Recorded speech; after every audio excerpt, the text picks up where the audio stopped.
மாநாட்டினுடைய ஒரு அம்சமாக இன்று தமிழ்நாடு அரசானது ஒரு அறிக்கையினை வெளியிட்டிருக்கின்றது. இந்திய பள்ளி ஆசிரியர் கூட்டமைப்பின் 10 அம்ச கோரிக்கைகளை 9வது கோரிக்கையாக ஒரு கோரிக்கையை நாங்கள் வைத்திருக்கின்றோம். நீண்ட கால கோரிக்கை. தமிழ்நாடு ஆரம்ப பள்ளி ஆசிரியர் கூட்டணி இங்கே இணைந்துள்ளது. இதில் முக்கியமாக 10 அம்ச கோரிக்கையில் 243 அரசாணையை முழுவதுமாக ரத்து செய்யப்பட வேண்டும்.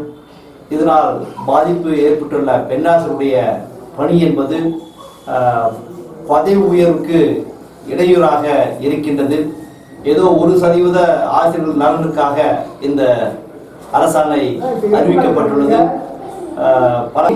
அரசு பள்ளி மாணவிகளுக்கு இணையாக அரசு உதவி பெறும் பள்ளி மாணவிகளுக்கும் புதுமை பெண் திட்டம் என்ற திட்டமானது விரிவுபடுத்தப்படும் என்று அறிவிக்கப்பட்டு அந்த திட்டம் வருகின்ற 30ஆம் தேதி மாண்புமிகு தமிழ்நாடு முதலமைச்சர்